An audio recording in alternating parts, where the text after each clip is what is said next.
эфире программы «Итоги дня» расскажу о самых заметных событиях уходящего дня. В студии Марфирина Алексеева. Добрый вечер.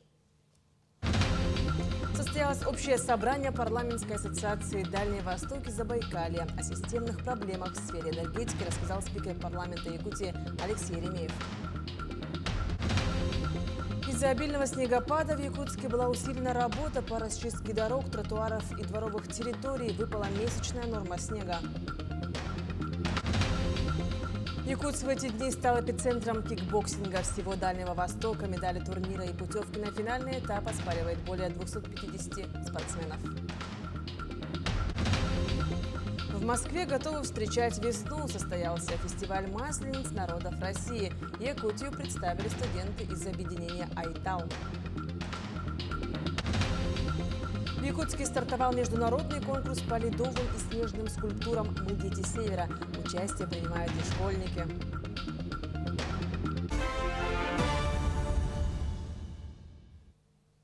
Михаил Мишустин провел совещание по подготовке ежегодного отчета правительства в Госдуме. Ранее председатель Госдумы Вячеслав Володин сообщил, что отчет правительства о работе в 2025 году пройдет 25 февраля. Мишустин провел серию встреч с депутатами всех думских фракций и сообщил, правительство должно дать подробные ответы на вопросы депутатов. Правительство в ходе отчета обсудит конкретные меры по достижению целей развития России. В Сахалинской области состоялось общее собрание парламентской ассоциации «Дальний Восток» и Забайкалья, куда съехались руководители законодательных органов власти и субъектов ДФО. Среди обсуждаемых вопросов установление дополнительных социальных гарантий для участников СВО, поддержка энергетического сектора, совершенствование правового регулирования в сфере ЖКХ, золотодобычи, грузовых перевозок и другие темы. Спикер парламента Якутии Алексей Еремеев выступил с темой о системных проблемах в сфере энергетики ДФО. Он констатировал, что продление действия дальневосточной надбавки приведет к экономии в бюджетах дальневосточных регионов. Это позволит сократить дополнительные расходы государственного бюджета Якутии. Посчитали, что нужно эту дальневосточную надбавку продлить срок его работы до 2035 года, пока не будет вообще принято системное федеральное решение по вопросам энергообеспечения дальневосточного региона и крайнего севера. Второй вопрос – это мы предлагаем с помощью наших коллег из Дальнего Востока, чтобы данный комитет вошел в перечень. Тогда такие виды спорта, как капсагай, национальные виды спорта, борьба куреш, из Республики Бурятия, Северное многоборье, они будут претендовать на получение государственной поддержки из федерального бюджета. Строительство мостового перехода через реку Лену вступило в ключевую фазу русловых работ. Подрядчики завершили сборку конструкции днища кофердама, опор номер 9 и приступили к монтажу стеновых секций. Возведение этого временного гидротехнического сооружения – важный этап, необходимый для создания сухого пятна в сложных гидрологических условиях реки.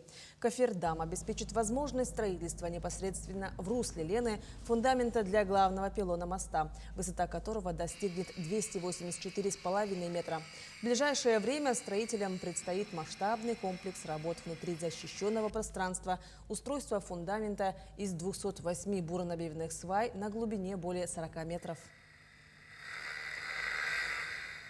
Китайский циклон принес в столицу республики не только долгожданное потепление, но и месячную норму осадков. В связи с этим по городу была усилена очистка дорог, тротуаров и дворовых территорий. Подробнее о ходе работ в сюжете Тимура Калмогорова. Порядка 100 единиц техники вышли на улицы города для борьбы с результатами обильных снежных осадков. Работа началась еще в ночь перед снегопадом. Наряды рабочих были оснащены дополнительной техникой. В их число входят малые габаритные погрузчики, снегоуборочные машины и грузовики, которые увозят снег тоннами. Суточно, если в суточном эквиваленте смотреть, то мы обеспечили выход 90 единиц техники. В дневную смену 42 человека дорожных рабочих, в ночную смену 25 рабочих. Особое внимание мы уделяем противогололедным мероприятиям. Это подсыпка противоскользящими материалами. Также особое внимание уделяется пешеходным переходам, автобусным остановкам, чтобы на них не было снежных масс, и пешеходам, и пассажирам было комфортно передвигаться по городу. К работе также активно подключились управы округов с подрядчиками и управляющие компании, которые в значительной степени занялись уборкой снега на тротуарах возле домов и в дворовых территориях. У нас практически без выходных. Например, вчера они убирали улицу Курнатовского, улицу Кузьмина, сегодня вот Можайского, Севастопольского. И так на всю неделю у нас расписаны соответствующие улицы. Достаточно хорошая, большая работа, но мы должны отметить, что вот снегопад, он сделал свое дело, да, такое мощное. И, конечно же, мы комплексно подходим. И наши дворники убирают дворовые территории, соответственно, помогают убирать остановочные павильоны и, конечно, переходы. Сами рабочие, можно сказать, стоят на страже чистоты на улицах, каждый день очищая тротуары и дороги как с помощью обычных лопат для уборки от снега, так и с применением мини-погрузчиков. Ежедневно начинаем с 9, и там по маршруту, бывают длинные маршруты, бывают короткие. Ну, до вечера, до 5, до 6 работаем. Когда снега мало, то щеткой проходим, а сейчас много снега, из-за этого с ковшом. Весь собранный снег отправляется на специализированный полигон, общая вместимость которого равняется 750 тысячам кубических метров, из которых заполнены на сегодняшний день 100 тысяч. Это круглогодичная наша работа. Каждый четверг у нас проходит штаб под руководством заместителя главы по вопросам ЖКХ Слепцова Владислава Григорьевича. Все нормативы, все планы уже выстроены. Каждое учреждение отчитывается города Якутска, в том числе и министерство. По прогнозам синоптиков, до конца недели таких обильных снежных осадков не ожидается. Тем не менее, подрядчики не расслабляются, чтобы быть готовыми к любым неожиданным погодным ситуациям. Тимур Калмогоров, Артемен Наговицын, Якутск. Руководитель социального фонда республики побывала с рабочим визитом в Ленском районе. Встретилась с руководителями учреждений, рассказала о межведомственном взаимодействии и оказании социальной помощи гражданам. Также провела личный прием населения. Более подробнее узнаем далее. Ни один визит в район республики управляющее отделение социального фонда не проходит без встреч с представителями власти. Так, свою рабочую поездку Марина Герман начала со встречи с заместителем главы района по социальным вопросам. После было проведено совещание с руководителями учреждений, во время которого обсуждалось межведомственное взаимодействие и оказание социальной помощи льготной категории граждан. Большое внимание было уделено участникам специальной военной операции и их семьям. В этой части семьи участников погибших, то есть супруга, дети, могут быть направлены на санаторно-курортное лечение. Нужно просто подать заявление. Детям тоже предоставляется санаторно-курортное лечение. На детей тоже можно подать заявление. И мы уже обеспечили будем путевкой и проездом. Также проговаривались меры реабилитации для членов общества инвалидов по оснащению их техническими средствами и санаторно-курортным лечением. И узнали очень много новой информации. Задали вопросы, то, что нас беспокоит в самую первую очередь, это по санаторно-курортному обеспечению инвалидов за пределы Республики Саха-Якутия. Она приняла этот вопрос и сказала, что обработает этот вопрос. Одним из основных направлений деятельности социального фонда является работа в центрах общения старшего поколения. В клиентской службе Ленского района открыт тоже такой центр. Этот центр является точкой притяжения, которая способствует цифровой, компьютерной грамотности. Да, мы проводим еженедельно работу в этом направлении. Ну и, конечно же, по поддержке национального проекта «Активное долголетие» мы выстраиваем также мероприятия, связанные с активным долголетием. Ну и думаю, что сегодня та работа, которая проводится администрацией района, она также направлена на поддержку наших пенсионеров старшего поколения. После проведения ряда совещаний состоялся личный прием населения. Светлана Балеева, Виталий Андреев, Ленск.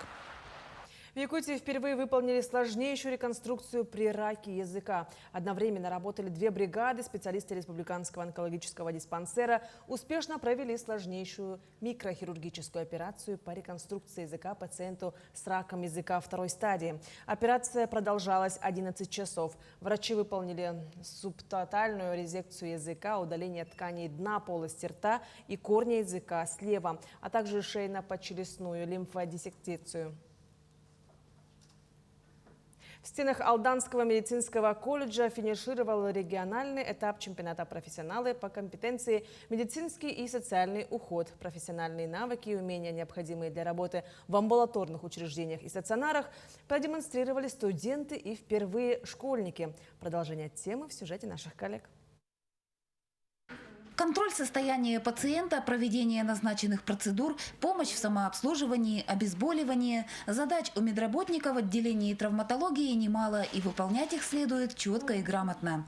Оказание помощи больному, находящемуся на лечении в стационаре, стало одним из модулей регионального этапа «Профессионалы» по компетенции медицинский и социальный уход.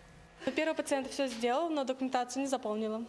У второго пациента функционалку проверил, а документацию не заполнила. И вот. Но зато у меня такие эмоции, что даже не забуду, как я модуль А прошла. В региональном этапе чемпионата знания и навыки продемонстрировали 7 участников. В этом году за победу боролись обучающиеся медицинских среднеспециальных учебных заведений Алдана, Нерюнгри и Якутска, а также студенты Северо-Восточного федерального университета. В основном наши участники работают в 4 категориях. Это показывают свои умения в стационаре, в частности в травматологическом отделении, оказание помощи и методом ухода на дому, также работа в процедурном кабинете и оказание помощи на дневном стационаре. Конкурсантам предстояло выполнить задания по 4 модулям, представив на суд экспертов умения, необходимые как для работы в амбулаторных учреждениях и в стационарах, так и для ухода за пациентом в домашних условиях. На каждый модуль отводилось определенное время. Готовились, мы все готовились, но здесь иная атмосфера, к которой невозможно до конца подготовиться. Я уже, допустим, лично я уже 1 модуль прошла. Модуль мне выпал пациент с гастростомой, нелегкий, непростой. К соревнованиям участники готовились серьезно, но справиться с волнением оказалось непросто. По мнению конкурсантов, профессиональные соревнования помогают не только отточить навыки, но и способствуют формированию качеств, необходимых медработнику. Когда за тобой наблюдает большое количество человек, и ты это делаешь в первый раз, как я сейчас, то, конечно, это волнительно. Больше переживаешь из-за своего волнения, не из-за того, что ты что-то сделаешь неправильно. Сделаем мы все правильно, потому что мы этому учились. В рамках отборочного этапа чемпионата профмастерства в этом году впервые состоялся республиканский чемпионат среди юниоров. На площадке сошлись старшеклассники из разных районов республики.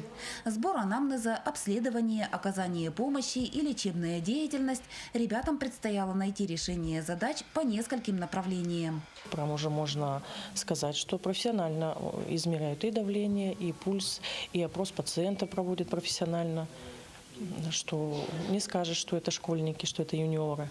По итогам соревнований, проходивших в течение 4 дней, определилась 3 лидеров. Бронзовую медаль завоевала студентка Нерюнгринского колледжа Ольга Гудилина. На 2-ю ступень пьедестала взошла Залина Айсинова из Якутского колледжа. А победительницей регионального этапа стала Екатерина Александрова из Алданского медицинского колледжа. Татьяна Вахнина, Сергей Шипачев, Александр Лукин, Алдан. К 2030 году Якутия намерена принимать 750 тысяч туристов в год. По итогам 2025 года республику посетили порядка 300 тысяч гостей. Ежегодно Якутия привлекает все больше туристов. Экстремальный холод, уникальные ландшафты, величественная природа и радушие местных жителей манят путешественников со всего мира.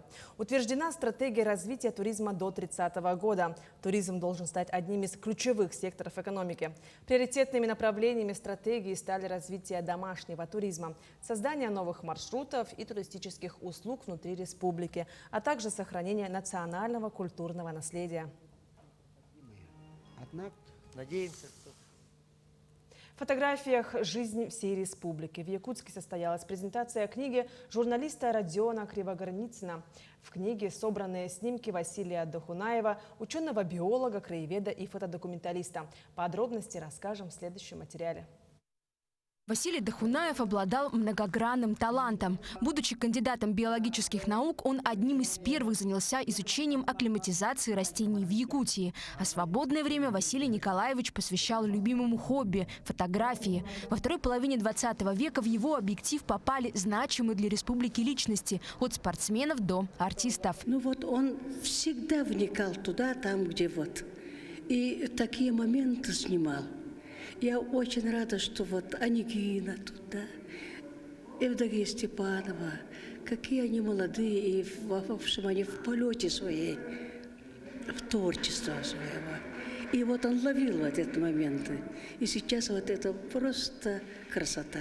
Дахунаева можно назвать летописцем нашей истории. На его снимках родной Абыйский край и виды меняющейся и бурно развивающейся столицы, простые якутские труженики и даже суперзвезда Советского Союза Юрий Гагарин. Но одной Якутии творчество фотографа не ограничивается. В 1956 году в составе туристической группы Советского Союза выехал Китай, Китайская Народная Республика. Тогда как раз, по-моему, у них это 50 лет создания государства было. Попал прямо в Пекине, был в центре вот этого торжества на площади. И он стал снимать это торжество, их мероприятие, юбилейное мероприятие, и около президиума, прямо президиума самого Македона. Работа над книгой шла больше 5 лет, ведь помимо отбора из внушительной коллекции нужно было распознать каждого запечатленного человека. Всего на страницах альбома читатель найдет больше 600 кадров. Правда, авторов огорчает, что тираж не соответствует объему проделанного труда – всего 300 экземпляров. Это ничтожно мало, я считаю. И в следующем году, в январе, Василию Николаевичу исполнилось бы 100 лет, да, будет отмечаться столетие. И надеюсь, что совместно с Министерством культуры и духовного развития к этой знаменательной даты мы перевыпустим альбом, дополним новыми еще не опубликованными негативами, то есть снимками, и выпустим более большим, надеюсь, 1000-ным тиражом. Каждый кадр в альбоме – немой свидетель давно ушедшей эпохи. Но благодаря Василию Николаевичу столько людей, событий и мест будет продолжать жить в памяти будущих поколений. Ржана Гармаева, Виктор Дичковский, Якутск.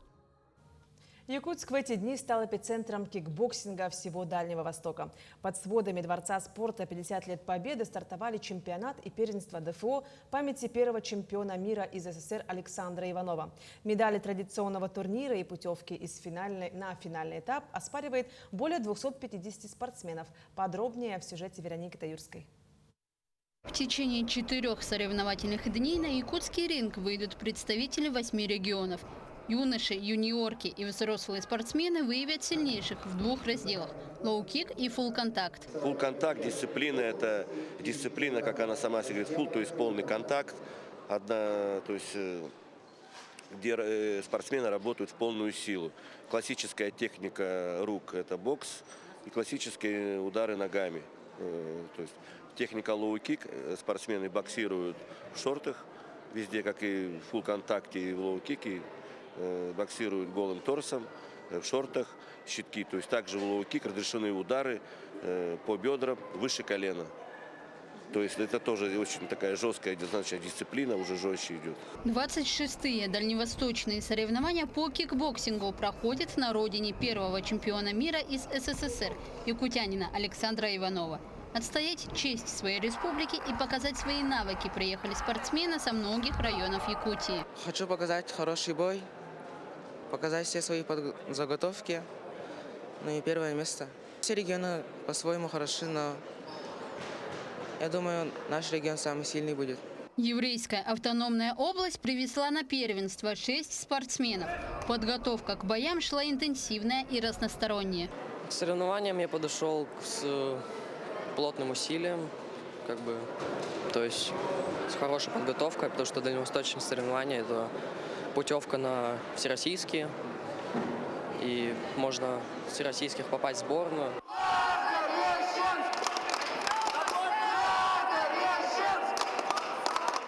Одной из самых многочисленных команд турнира стала сборная Амурской области. Ее представляет 30 спортсменов, среди которых 2 девочки. Перед ответственными соревнованиями кикбоксеры прошли сборы в Таиланде. Подготовка проходила у нас, именно данной нашей команды.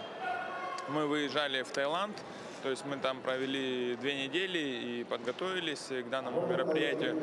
Сейчас с 12 человек отбоксировали уже полуфиналы. Один вышел в финал, ребенок, и еще осталось отбоксировать 11 человек. Свое мастерство спортсмены будут показывать до 26 февраля. Ну а победители в своих категориях получат право представлять Дальневосточный округ на чемпионате России. Вероника Таюрская, Нюркун Старостин, Якутск. В Москве готовы встречать весну. В столице состоялся межрегиональный фестиваль маслениц народов России. Его инициатором стали сотрудники постоянного представительства Республики Коми и пригласили к себе гостей из самых разных регионов. Якутию на празднике представили студенты из объединения «Айтал». Подробности далее. Ох, блины, блины, блины, вы блиночки мои.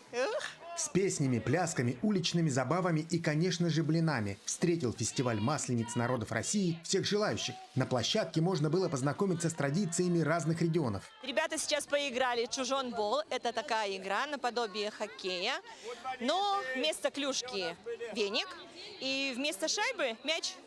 Ребята с удовольствием поиграли. Это уже удмуртская, придумали ее в Удмуртии, в Малопургинском районе. И мне очень нравится, очень интересно, увлекательно, азартно. Все прекрасно. Тула, Удмуртия, Якутия, Мордовия, Югра. В постпредстве Республики Коми можно было изучать географию нашей страны. Получилось настоящее единение народов на Масленицу. У нас год единства народов, который был объявлен президентом России Владимиром Владимировичем Путиным. И мы, конечно, не могли не воспользоваться тем, что сегодня такая хорошая погода, чтобы собрать наших друзей. У нас уже такое сложилось сообщество. Сегодня настроение очень хорошее. Сегодня с утра было солнышко, небо голубое. Но зима не хочет сдаваться, поэтому... Метель, метель, метель. И надо немножко приложить усилий, чтобы было повеселее, чтобы пришла весна, прогнать зиму. Причем рецепт, как прогнать зиму, сразу же предложили представители Ханты-Мансийского автономного округа. Это мы представляем наш праздник «Вороний день». Он празднуется в апреле и означает, что ворона прилетает к нам в регион и приносит с собой тепло и весну. Вот, как видите, я одет сегодня тематически ворона с бубном. Будем зазывать весну сегодня, чтобы она пришла намного быстрее и, наконец-таки, стало тепло. Якутию на фестивале представили студенты из объединения «Айтал». Уже в концертной части праздника сначала прозвучал хамус. На этом знакомство с Якутией не закончилось. Мы решили познакомиться с якутской культурой, так красиво оделись, принесли национальные украшения, также испекли якутские оладушки, принесли их в красивой посуде и блинчик с ахасери испекли.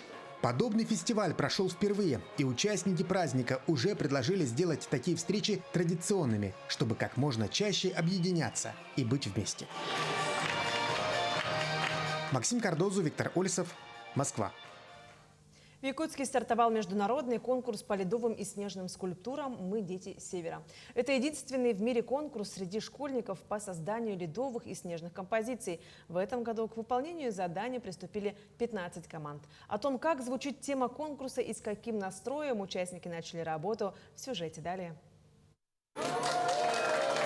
Конкурс «Мы дети Севера» объединил юных мастеров, в том числе из Хабаровска, Якутии и Китая. Для многих это не просто соревнование, но и возможность обменяться опытом и представить свое видение темы этого года «Дружат дети всей земли». С 2013 года конкурс проводился на уровне республиканском. В прошлом году стал всероссийским. Вот в этом году мы уже в гостях вся видим Китайскую Народную Республику.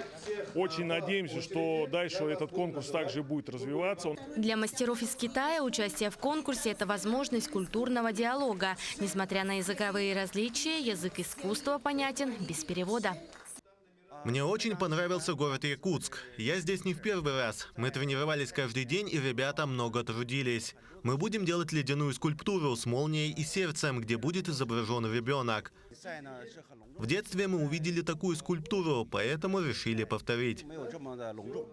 На площадке участников уже ждут ледяные блоки внушительных размеров. 2 метра в высоту, 1,30 м в ширину и 50 сантиметров в толщину. Несмотря на метель, команды без промедления приступили к работе. Что вы планируете сделать? Наши дети будут пускать среди одуванчиков мыльные пузыри, дети будут разные. А вообще сложно ли это со льдом-то работать? Со льдом? Но нужно понимать в целом, как объем сделать из какого-то плоского объекта. Любая работа начинается с точной разметки и расчетов. Скульпторы внимательно изучают ледяной блок, продумывают пропорции и только после этого делают первые аккуратные срезы. Среди конкурсантов есть как опытные участники, так и те, кто впервые пробует себя в ледовой скульптуре. Якутию представляют 7 команд. Татинский район выставил сразу 2. Я ледовыми скульптурами никогда вообще не занимался. И я думал, что это будет очень сложно, потому что тут вот этих мелких деталей очень много. И вот этой частью думал, что будет очень сложно сделать. Сначала сделали эскиз, с пластилина тоже сделали этот образ. В прошлом году мы впервые участвовали в этом конкурсе, и мы стали победителями гран-при. Впереди у скульпторов 4 дня кропотливой работы. 2 дня участники будут создавать ледовые композиции и еще 2 снежные. Итоги конкурса подведут 27 февраля. Даяна Федорова, Семен Семенов, Якутск. До минус 2 градусов ожидается в центральной части Якутии. При этом в Верхояне похолодает до минус 45 градусов. По прогнозу синоптиков, 25 февраля пасмурная погода со снегом сохранится в большинстве районов Якутии. Снегопад средней интенсивности выпадет местами в центральных, южных, Вилюйской группе районов, а также в Мирнинском. Этой ночью в центральной части Якутии прогнозируют всего минус 9, минус 14 градусов, а днем минус 2. На западе республики ночью будет до минус 25, на юго-западе минус 35, на северо-востоке минус 37. Такими видели уходящий день наши корреспонденты, но я с вами прощаюсь. Всего хорошего и до встречи в эфире.